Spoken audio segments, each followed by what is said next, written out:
Assalamualaikum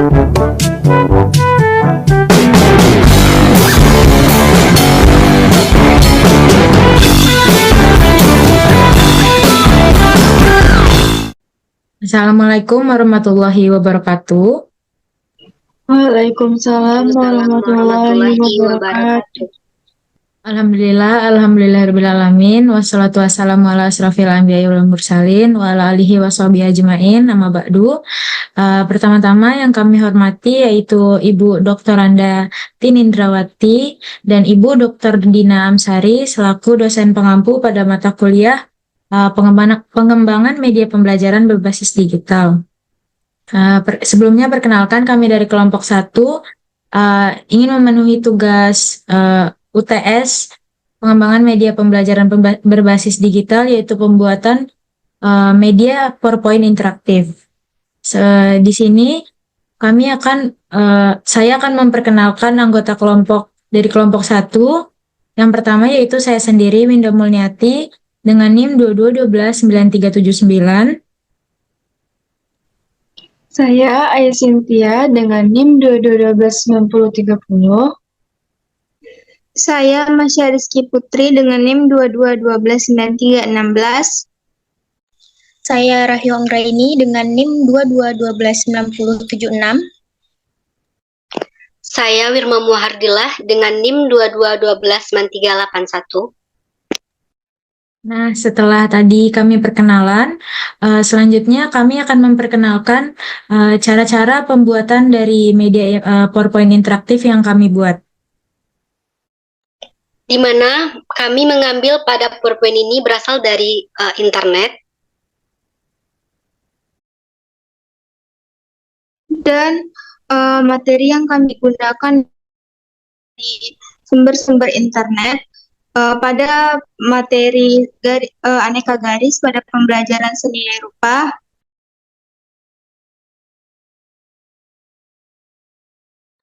Kemudian materi yang kami dapat dari sumber-sumber yang ada, kami masukkan ke dalam template PowerPoint interaktif.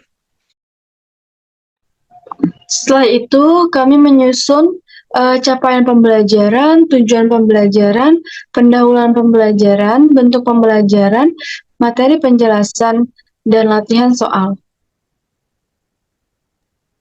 Nah, setelah semuanya disusun sesuai urutannya, kami menggunakan hyperlink untuk membantu kami dalam menautkan dari slide sebelumnya ke slide selanjutnya atau slide-slide yang akan dipilih.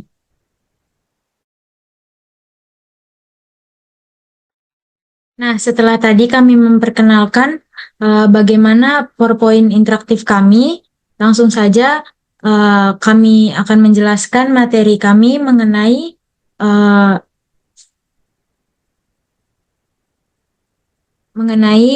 pembelajaran aneka garis dalam mata pelajaran seni rupa di kelas 1 pada pembelajaran 2 di fase A. Selanjutnya pemateri yang pertama saya berikan kepada Masya Rizky Putri. Kepada Masya dipersilahkan. Baiklah, terima kasih kepada moderator atas kesempatan dan waktu yang diberikan. Di sini saya akan menjelaskan materi yang pertama, yaitu tentang CP dan ATP dari materi aneka garis pada pembelajaran seni rupa kelas 1 SD fase A.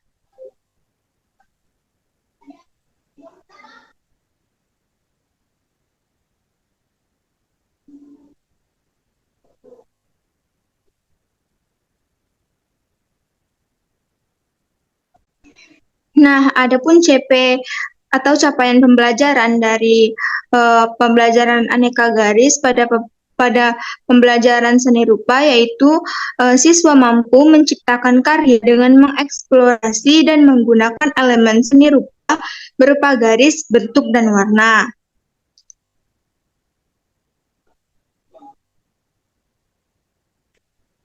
Yang selanjutnya yaitu tujuan pembelajaran.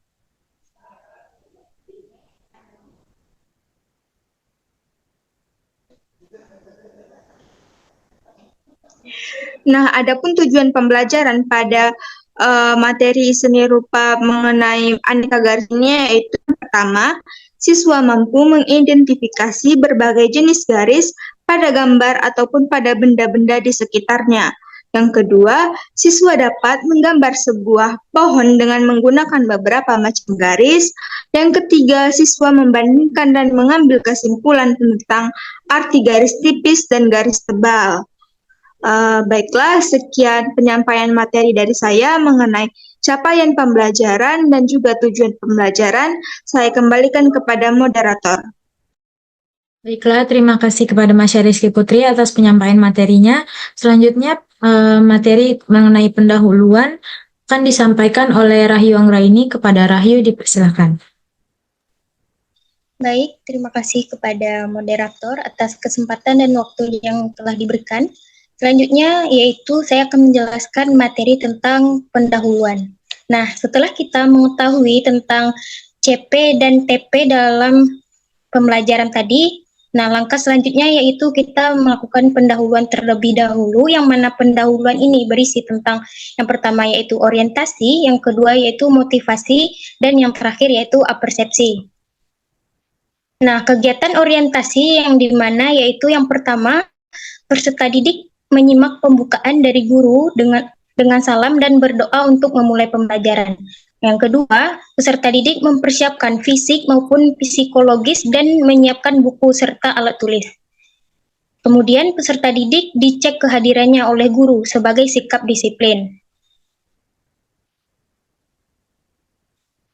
Nah, di mana pada kegiatan pendahuluan ini berisi motivasi, yaitu guru menyampaikan motivasi terkait materi seni rupa yaitu aneka garis dan manfaat materi tersebut bagi kehidupan, yang di mana garis dalam kehidupan sehari-hari dapat digunakan sebagai pedoman, misalnya garis pandu yang menunjukkan arah, garis yang menghubungkan informasi, dan juga garis yang digunakan pada peta untuk menunjukkan kota, sungai, tempat di mana mereka berada, dan sebagainya.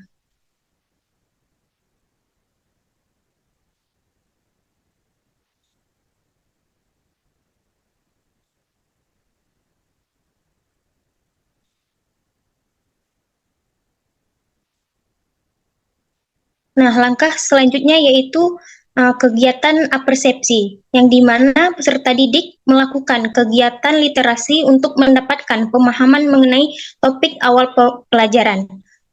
Peserta didik juga menyimak apersepsi dari guru tentang pelajaran sebelumnya, yang dimana kegiatan apersepsi ini yang berisikan pertanyaan-pertanyaan. Yang pertama yaitu guru bisa menanyakan kepada peserta didik tentang yaitu anak-anak ada yang masih ingat materi sebelumnya, yaitu coba sebutkan. Nah, di mana materi yang dibahas ada mencangkup materi pada materi sebelumnya. Yang kedua, setelah peserta didik menyebutkan tentang pengetahuannya terkait materi sebelumnya, kemudian guru menanyakan yaitu gimana kemarin peserta didik pada materi sebelumnya belajar materi tentang seni di sekitarku. Nah, pada pembelajaran seni rupa yang akan dibahas kali ini, guru akan menyampaikan bahwa kegiatan mereka belajar hari ini yaitu tentang aneka garis. Kemudian yang terakhir, sebelumnya kalian pernah nggak guru menanyakan kepada peserta didik tentang macam-macam garis tersebut, yang mana yaitu guru menanyakan apakah siswa tersebut pernah melihat lukisan. Nah, dari dalam lukisan tersebut garis apa saja yang peserta didik lihat. Nah, baiklah, sekian yang dapat saya sampaikan. Saya kembalikan kepada moderator. Baik, terima kasih kepada Rahyu Anggraini atas penyampaian materinya. Selanjutnya, materi mengenai bentuk pembelajaran dan penjelasan materi yang akan saya sampaikan sendiri, di mana bentuk pembelajaran yang kami gunakan yaitu bentuk pembelajaran Project Based Learning atau PJBL.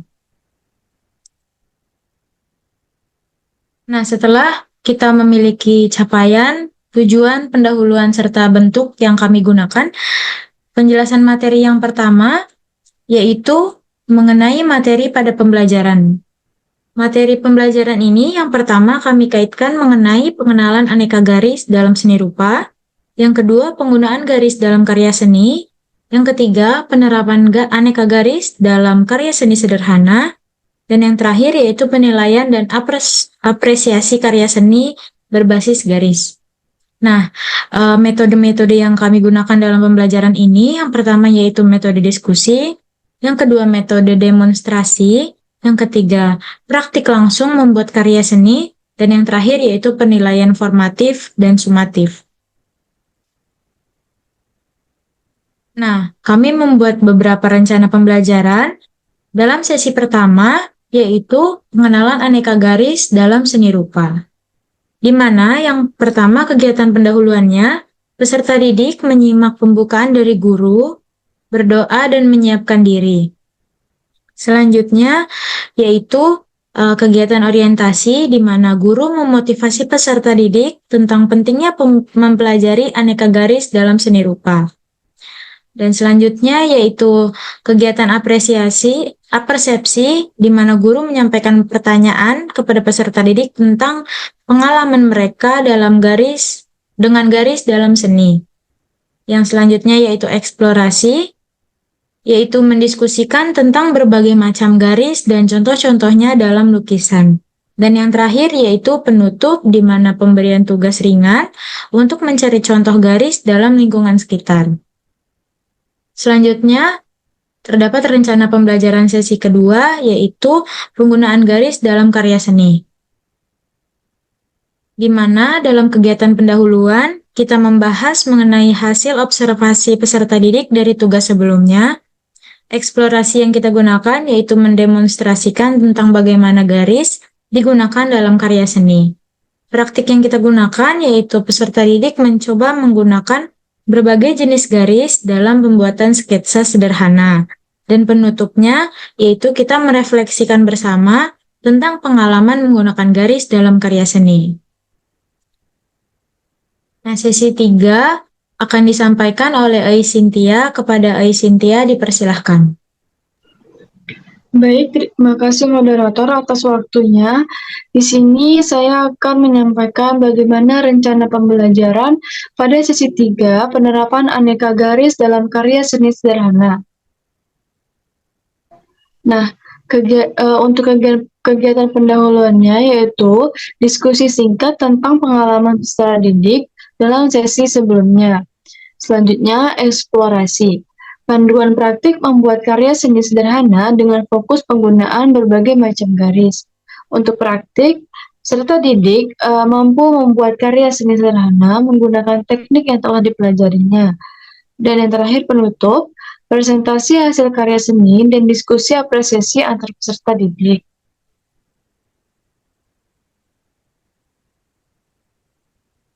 Selanjutnya yaitu rencana pembelajaran pada sesi 4, penilaian dan apresiasi karya seni berbasis garis. Kegiatan pendahuluan, presentasi hasil karya seni dari seni sebelumnya. Untuk penilaian, guru memberikan umpan balik dan evaluasi terhadap karya seni yang telah dibuat oleh peserta didik. Apresiasi, diskusi tentang nilai-nilai estetika dalam karya seni berbasis garis. Dan yang terakhir penutup, refleksi akhir terhadap pembelajaran seni rupa tentang aneka garis dan pengaplikasiannya dalam kehidupan sehari-hari. Next. Di sini ada tugas tambahan untuk peserta didik. Yang pertama yaitu peserta didik diminta untuk mencari dan mengumpulkan contoh-contoh karya seni yang menonjolkan penggunaan berbagai macam garis untuk dibahas dalam sesi berikutnya. Selanjutnya, peserta didik diminta untuk menggambar sebuah karya seni yang menampilkan penggunaan aneka garis dalam seni rupa. Dalam karya seni, mereka peserta didik diharapkan dapat menggambarkan variasi garis, mulai dari garis lurus, melengkung, putus-putus, hingga garis zigzag.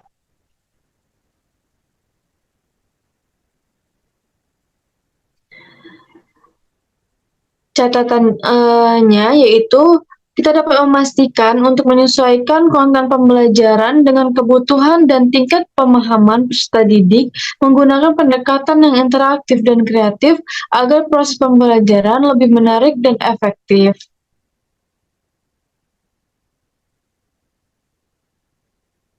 Baik, sekian materi yang dapat saya sampaikan. Saya kembalikan kepada moderator. Baik, terima kasih kepada Ai Cynthia atas penyampaian materinya. Dan yang terakhir yaitu materi mengenai latihan soal yang akan dibahas oleh Wirma Muhardila. Kepada Wirma dipersilakan. Baik, terima kasih kepada moderator yang telah memberikan saya kesempatan untuk menyampaikan materi mengenai latihan dan soal.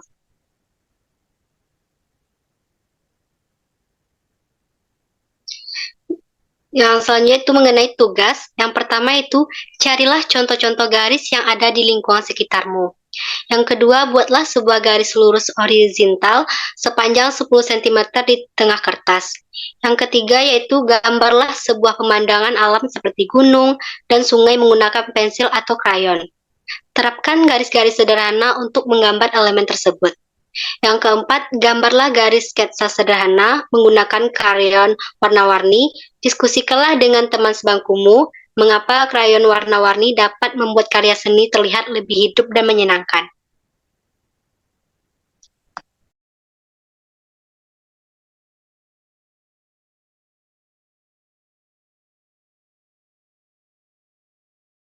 Selanjutnya yaitu tugas tambahan.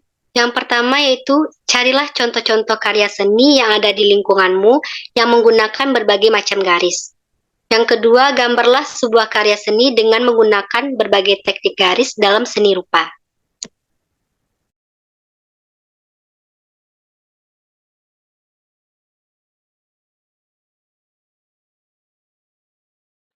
Baik, sekian materi yang dapat saya sampaikan. Saya kembalikan kepada moderator. Baik, terima kasih kepada Wirma Muhardila atas penyampaian materinya.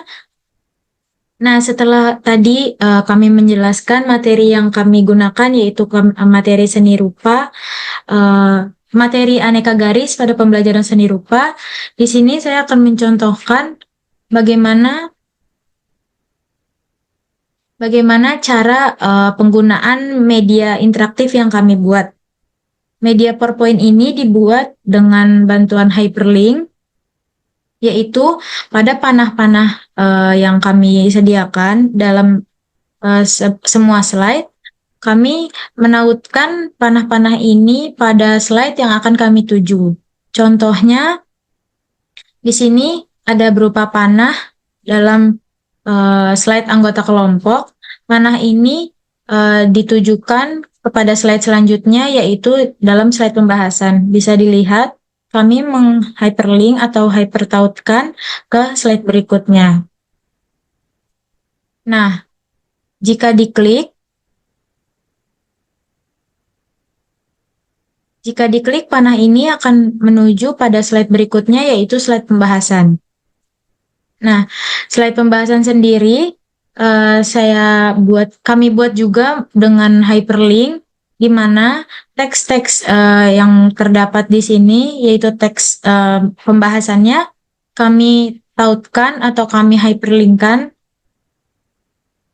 ke dalam slide yang akan kami tuju. Contohnya, pada bentuk pembelajaran, di sini kami hyperlink atau hypertautkan ke slide ke-13, yaitu bentuk pembelajaran. Di sini sudah terdapat bentuk pembelajaran. Nah, jadi jika ditampilkan, jika kami klik bentuk pembelajaran ini, akan keluar langsung kepada slide, yaitu slide bentuk pembelajaran. Nah, itu saja cara-cara penggunaan dari media PowerPoint interaktif yang kami buat. Di sini sekianlah presentasi yang dapat kami sampaikan. Kami dari kelompok 1 memohon maaf apabila ada kesalahan dalam pembuatan ataupun dalam penyampaian materi. Saya selaku moderator juga meminta maaf. Saya akhiri dengan wabillahi taufiq wal hidayah. Wassalamualaikum warahmatullahi wabarakatuh. Audio Jungle.